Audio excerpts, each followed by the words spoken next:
Thank you very much again, and we hope to be in touch and to see you again soon in one of the next webinars, obviously.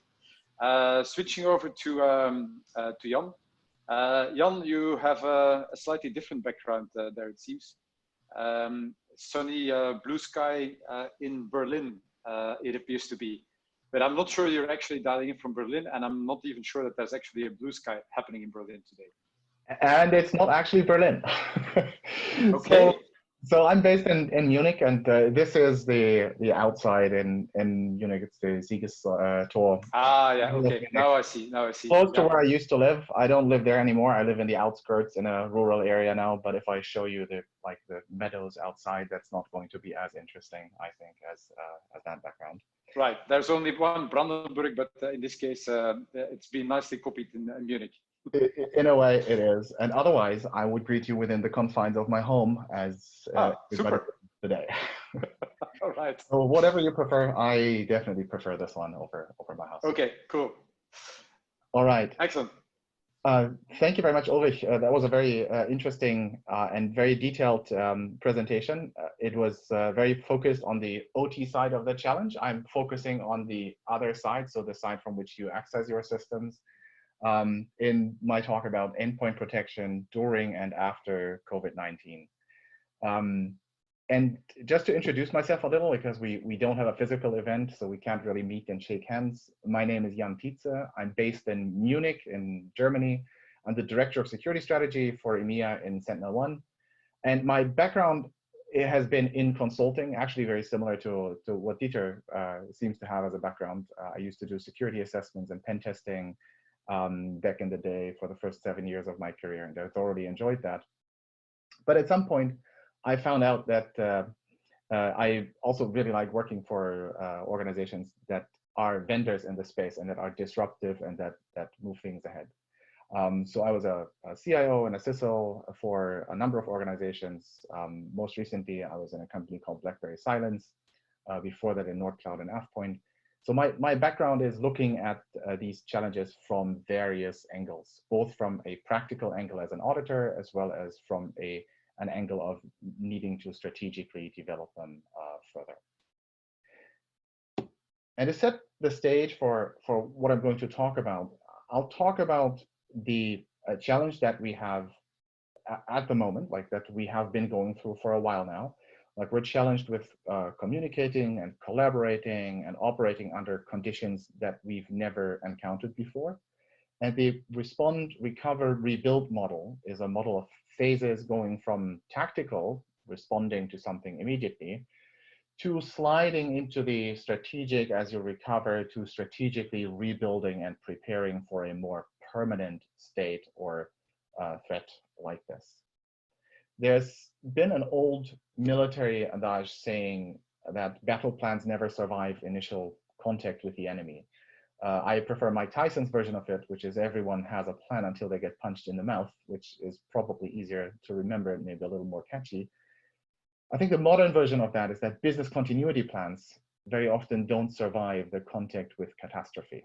Like you plan for a scenario, but the actual reality of the scenario looks very different. When I looked at Germany's plan for a pandemic, the original plan called out for up to 20% of the workforce being unable to come to work physically. That was our worst case scenario for a pandemic. And we're now in what, week 6 or 7 of total lockdown at the moment. So everyone that's non-essential is basically working from home. So plans may seem kind of worthless. I assure you they're not, because they help you prepare better, so you won't have to make fewer adjustments, and it may be easier to respond and adapt more quickly. So there definitely is some value in planning. Also, respond, recover, rebuild is not a sequential process. It's not going through neatly designed project phases where you can say, oh, this is now the rebuild phase we're in. It's a continuous and evolving process. We're going to be in different stages for different organizations, but we're facing very similar challenges. The way that we work may have changed for a very long time. Maybe it has changed forever, and work from home will become either a default for a temporary time, or it will become a much more prominent model going forward. And organizations will need to face that. They will need to protect a virtual workforce. They will need to protect the systems in their back offices. They will need to protect sensitive information. And we'll look at how organizations have had to respond and recover from real world cases. And most importantly, in the end, we'll look at a blueprint for rebuilding strategically going forward. So looking at where we start out, the response phase, which started a few weeks ago for all of us, we really are planning to just do whatever needs to be done to keep the business going under these changed, hopefully temporary circumstances that limit our customer and employee presence and mobility and interaction. So the tactical response is what happens immediately after the crisis. And for all organizations, that has often meant that they need to comply with stay-at-home rules for as much as possible for non-essential workers. And lots of processes came to a halt. We need to adopt those measures to accommodate these new work environment. But most importantly, we need to enable our workforce to do their jobs to stay in business. And that has implications for IT as well, like the increased volume, for instance, for just the network traffic that we're seeing. For many physical store locations, it means that card transactions are increasing in areas where you didn't have contactless payments before as the norm. So there's an increased reliance on remote control means as well in back office access.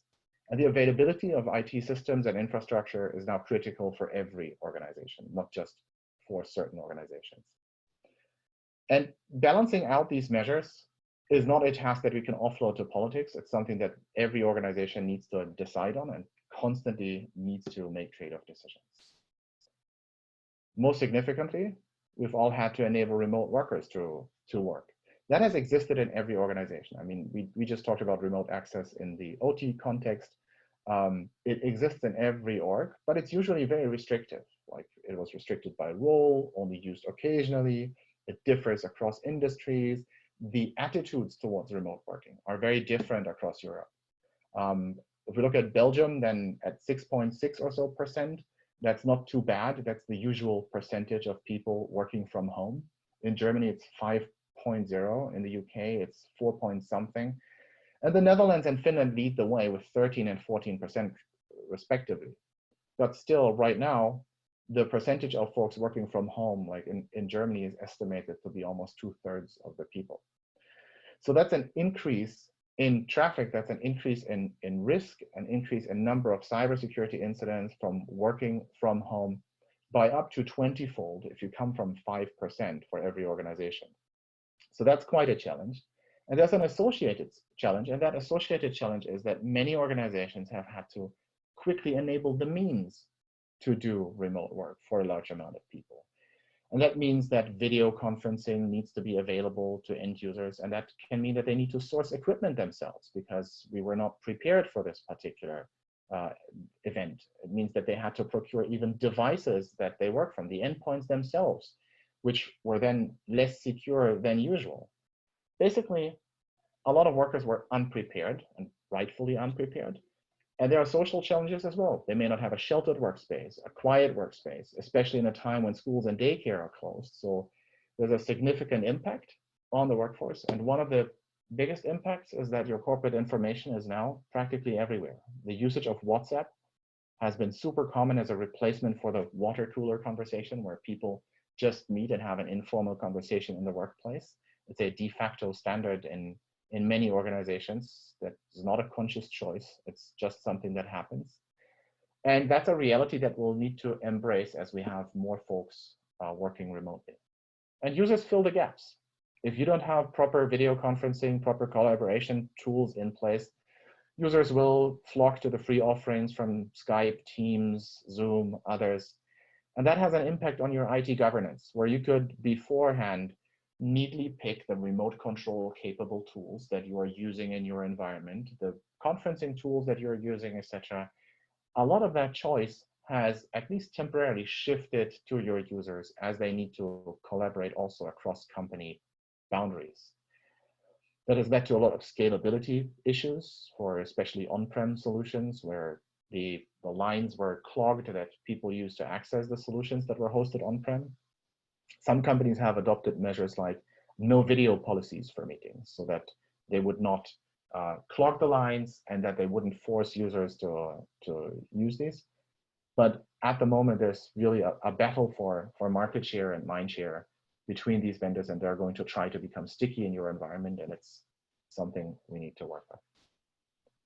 And then the lines are blurring even further. I mean, we've had a prediction that the perimeter is going away for a while. The perimeter at the moment has become more or less non-existent for many organizations. You put your devices on the most hostile work environments that you can imagine. They're on the same network as teenagers that are using the internet. They are on the same network as a $20 webcam, as a $10 printer adapter, as a bunch of vulnerable IoT devices. And that's where the devices that are the entry points to remote control into your networks are currently being run. So you're basically running from hostile networks, and that's where a majority of your endpoints is now, which has implications for risk. And that at a time where users are already more susceptible to clicking links because of their heightened panic due to COVID. There's been a lot of phishing campaigns that are COVID themed. There have been fake charities that people fall for. So there's a lot of activity around that. And because your company is not the only company affected by this and sending their workforce home, the internet at large has become a lot slower related to the lockdowns. You can actually see that in the stats. You can see that download rates are going down. The corporate internet uplinks are becoming slower as the utilization goes up.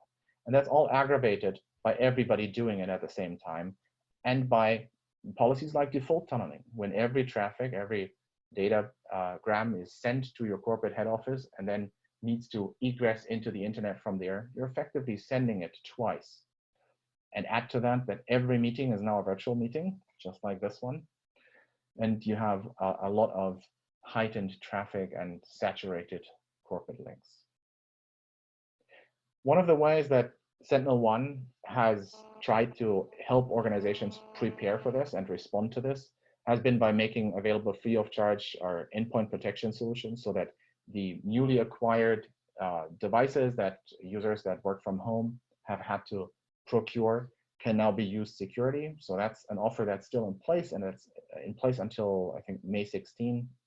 It may get extended, but it can help you secure those roaming users that are now working remotely much better than you could otherwise, with a solution that prioritizes visibility for these devices, that doesn't require that these devices are domain joined for them to be protected. The visibility is independent of a corporate connection, and you don't need to roll out any infrastructure in order to secure these devices effectively. So if they're working from personal devices, or if they're working from recently procured devices that they bought themselves, then you can protect these very easily with our platform. And then as you're done with immediately responding, you enter the recovery phase, where you do whatever needs to be done to keep the business going and prepare for a longer term or recurring mobility and presence restrictions. And Rahm Emanuel once said, "You never want a serious crisis go to waste." He was chief of staff in the White House, and later he was mayor of Chicago. But the next sentence is more important. And what I mean by that is an opportunity to do things that you thought you could not do before. In other words, if you've had strategic projects on the back burner that would have value as a response or preparation for a crisis, then these are much more likely to get funded and much more likely for you to implement shortly. One of the biggest changes that we're facing is probably that we'll need to adapt policies to new needs. Physical security is obviously impacted by having a more distributed workforce. Things like a clean desk policy, filing cabinets, paper shredders, all of these are aspects of physical security, leaving your workstation locked or unlocked, especially for personal devices that have limited policy capability. Those are all things that you need to make decisions on and that you will need to formally put into a work from home or work remotely arrangement. You will also need to maybe formally support employee procured devices.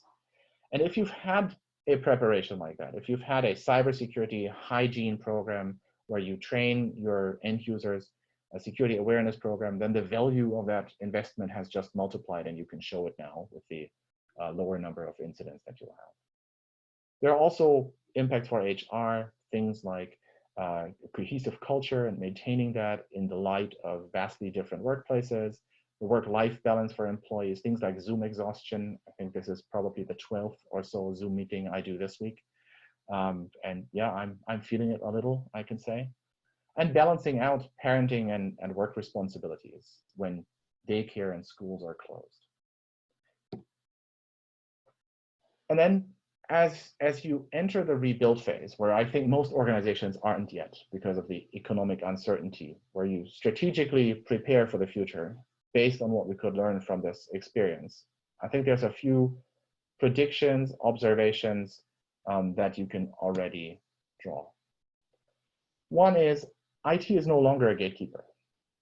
IT used to be a gatekeeper for device choice. It used to be a gatekeeper for application choice. And that line has been slightly diminishing with the younger workforce having certain expectations as they enter the work environment. But with COVID forcing many organizations to have people fill the gaps and to procure equipment, those expectations will change. And it's likely for us that this will stay as these lines continue to blur between where work is, which used to be a place and now is more an activity, and the user expectations. Similarly, less filtering, more trust. There will be little acceptance by end users for filtered access on devices that they consider their own, or that they consider their primary device, as they cannot afford to have multiple work environments in their personal spaces. So access to applications, games, websites, restricting that will become less common for a majority of workers. And there are new data privacy concerns. I mean, as you gain visibility into endpoints that you may not own or that may be used for personal means as well, you may not be allowed to have access to all of the data that your security controls generate. You may need to have trusted, audited access. And one of the ways to deal with that is to implement controls that focus on automatic response and on automated threat detection and response, rather than having humans dig for the security incidents. Cloud adoption is going to increase, and I mean that in a more strategic way. I think existing applications and servers will be moved increasingly to the cloud in response to COVID. One aspect is that it's a lot easier to run a data center that was designed to be run remotely, rather than one that was somehow made accessible remotely in very complex ways. And the scalability as well, in the face of having clogged internet uplinks, in the face of having a lot of traffic where you have loads of people trying to use the internet from home at the same time, makes it very attractive to use the scalability that cloud affords. And there's been a push for a while to deploy applications in more modern ways, like running them in containerized ways, which allows for better scalability, but also allows for faster delivery, faster time to innovation. And I think that the synergy of these two investments is going to increase cloud adoption a lot. And that will also prompt re-architecting remote access. Default tunneling has been a way to create maximum control and inspection for user data flows. So to ensure that when users access data remotely, that they always go through corporate security controls, through the corporate firewall, etc. But it's a poor choice for performance, as especially for video conferencing, the traffic needs to go through the corporate network several times. It has a high impact on your uplink capacity. So it's not a natural choice when your applications are spread between cloud and on-prem. And you'll need to support more local peripherals like printers, scanners, etc., whatever people put in their home offices. So shielding that access as you are doing the remote access, which is basically all the time, is not going to be super realistic for a majority of users. So I'm predicting that remote access and default tunneling is going away and will be replaced by more flexible ways of remote access. Collaboration needs to be re-architected. We've had lots of instances of customers using on-prem collab tools, things like a conferencing platform hosted on-prem, and then achieving scalability limits very quickly as the number of virtual meetings increase a lot. Every meeting is virtual now, and everyone's now a remote worker. And that has led to odd policies like no video during meetings allowed, so that the bandwidth wouldn't be taken up by conferencing services. That problem doesn't exist if you go to a cloud service. That problem doesn't exist in terms of scalability, and it works across companies. So the already ongoing adoption of these tools is not going to decrease once we're on the other side of this. And with all this adoption of cloud, you definitely don't want your cloud to look like this. This is the nuclear mushroom cloud over the Bikini Atoll in the 1950s when there was a nuclear test. So it's likely that you'll need to pay more attention to protection of the endpoints, as they are the primary threat vector into the organization, and the applications themselves that you deploy in more modern ways like Kubernetes and containerized applications, versus just doing control at the network level. The network level doesn't go away for OT, it doesn't go away for local networks, but as the application delivery and the applications themselves moves to a network independent, more software defined model, it becomes more important to protect the endpoint as the gateway into the application and the application itself. And that means that application protection will become more important, and it means that you will need to look for endpoint security solutions and endpoint detection and response solutions that are capable of integrating with this new way of deploying software and with this new way of managing your endpoints, so that they don't rely on a local network connection for agent and detection updates, so that they don't make the assumption that the majority of the devices will be on the corporate network every once in a while or permanently.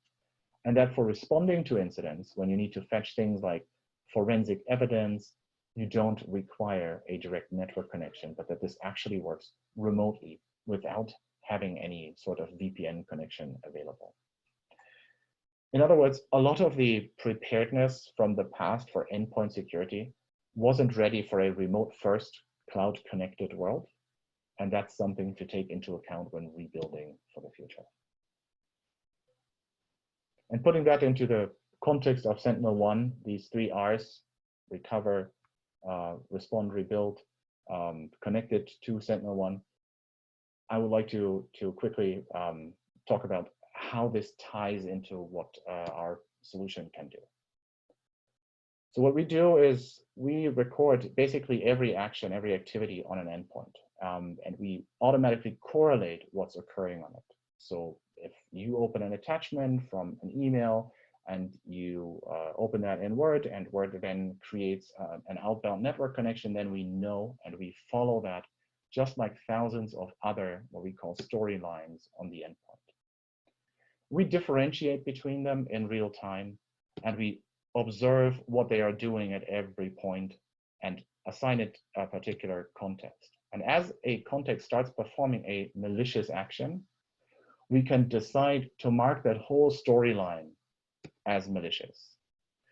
And that means that while all the other storylines can go unhindered, we will actually surgically remove by killing, quarantining, and remediate the root cause of that malicious action.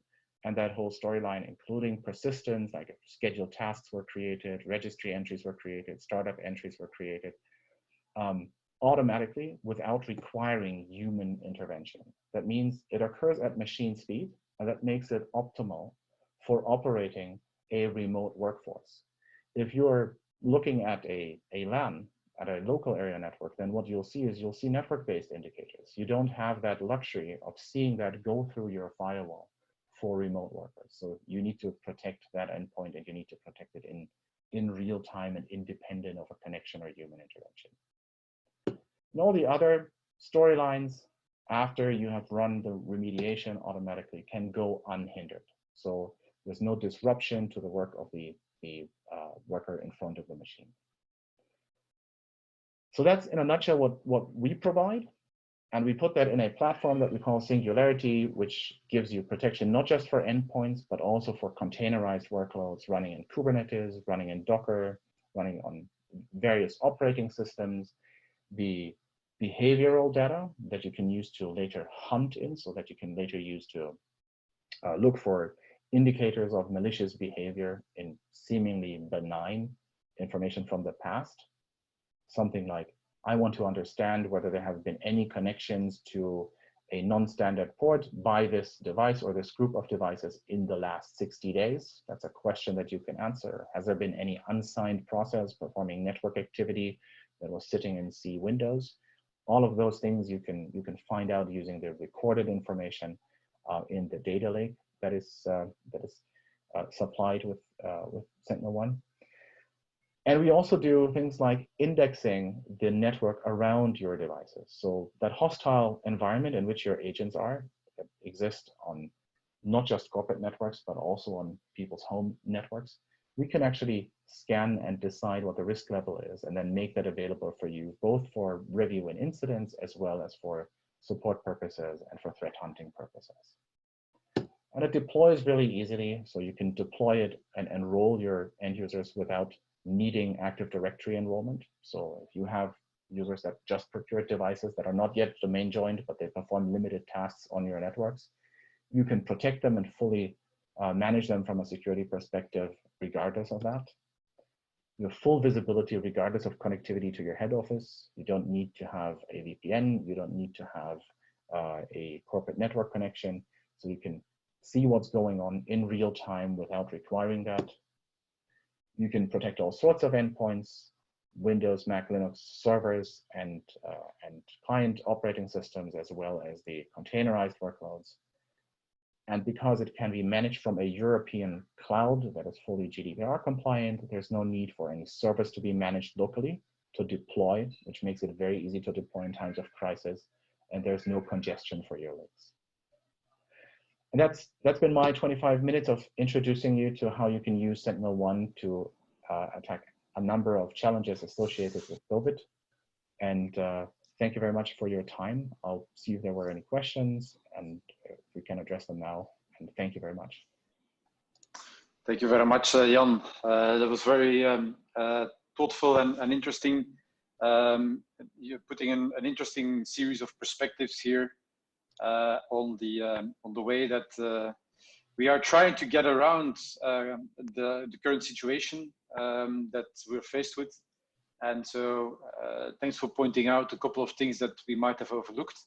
But I think especially your points towards how to start recovering from the situation, which is likely to be something which we could define as the new normal, whatever that may be. I think it's still to be defined by everybody what that new normal is. But the challenge is indeed how will we be managing that new normal with much more working from home, with much more interactions from Zoomings and similar one like these. So we're as we said at the beginning, maybe we need to set up some sort of a Zoom community in order to at least share our experiences of when things went bad and went wrong. But here, in any case, it went to the good side because you've elaborately found a good way to introduce us to how EDRs actually in this case would be something very useful for that. Now, quick question. There's no questions coming from the audience right now, but a quick question from my end. So in the perspective of endpoint protection provided by SentinelONE, if we need to go and deploy to a community of endpoints which is now out there in the field, where we don't really know what type of PC or system our users are utilizing to get back to us. But we actually also know that quite a number of systems will likely be already outdated, and we need to support, let's say, those commuters that are now working from home. How do you deal with that? How do you do deployments on endpoints in that respect, and how to make sure that you also have everything under control in that way? So basically, you provide them with an installer and a code, and the code, that's something that they enter when they install the software. So they can install it on any device, Windows, Mac, Linux. You can also bundle the code, in which case all they do is run the installer. And then the device will automatically register with your management platform in the cloud, and it will automatically receive the policies that you want. It will compile information about what applications are installed, what the risk is from these applications. It can do local network scans if you configure it to do so, so you will know about the environment in which it's running. That's especially of interest for when you're using it from corporate locations. Sometimes you may not want to do that from home locations, but it's your choice, basically, what you're doing. And you will start immediately to send telemetry data about what is occurring on that device, not just in terms of malicious activity, like if there's an incident already, but also in terms of benign activity that you can use for doing things like threat hunting, where you're looking for targeted attacks or where you're looking for already existing compromises. And it will also do a full scan of the existing device. So if you're repurposing an existing personal device, which has often been the case as we've seen during COVID, then you cannot assume that the state is like it's a factory produced device with an image on it, but you will need to assume that the device is potentially compromised. So that initial scan is also very important. Yeah, okay, yeah, that makes perfect sense. And so what retrograde capabilities does the solution have in this case? Because you mentioned many different platforms, but are we talking Windows 7? Are we talking XP? Are we talking Win 10 or something of a kind?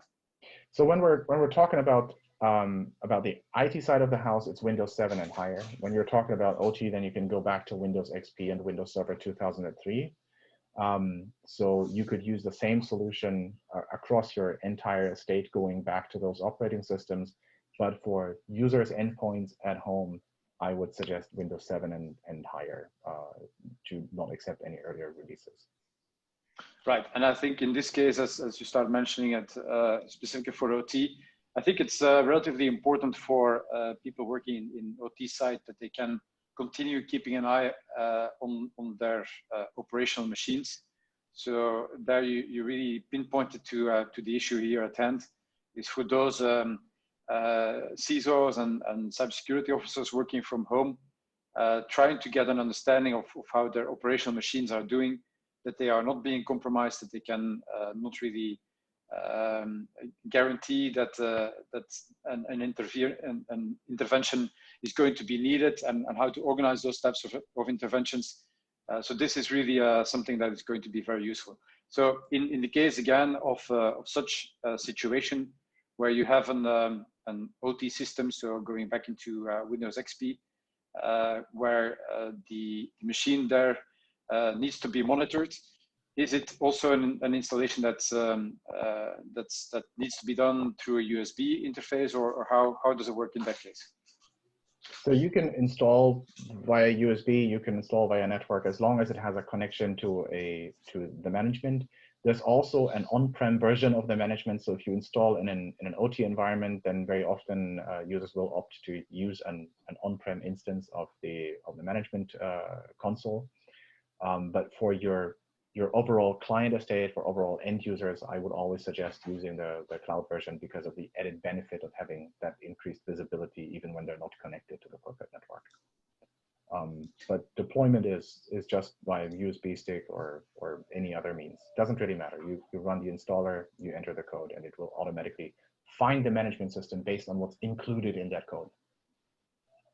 And a bit in a similar way as we earlier discussed about the IoT devices, would you recommend this to be on an isolated network then, both the cloud connection of those OT devices, because of course then they need to start getting insights from the outside in? So if you're looking at an OT scenario, then you might be using the on-prem version of the management system, in which case you would install a server locally. That's at least one typical usage. And then all communication to the outside would flow through that system. So you would never have a direct connection to the outside. Okay, yeah, no, that makes sense. We have, so I think that's a little bit in the same line as the question earlier posed by Tel. in terms of the platforms in between. And a question coming from Daniel here. How can the solution be seen in a real deployment? Can it be simulated? Is it can it be an immediate real deployment, real life deployment to see its immediate effects? What would you recommend? So that depends on what the scenarios that you have in mind. What we typically do is that we arrange for a demo where we go through the product at a technical level so that you understand the capabilities and what it can do.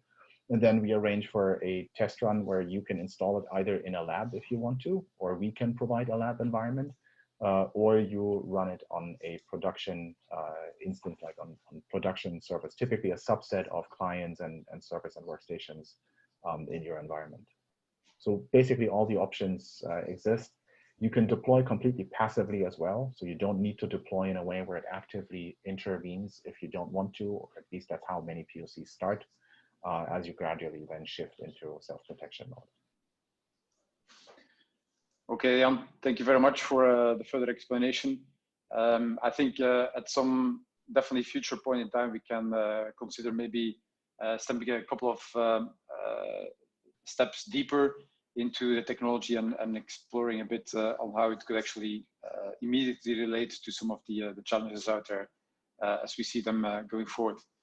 In any case, thank you very much for contributing and for participating, also to the colleagues from SentinelONE.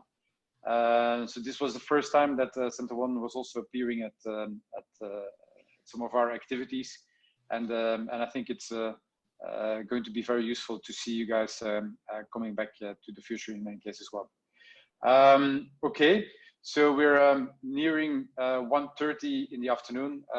Let me quickly share with you what we have still planned for you for the next week, next session, and taking the perspective of what we started off last week and what we'll continue during this week, but also see as a further potential for the next coming weeks.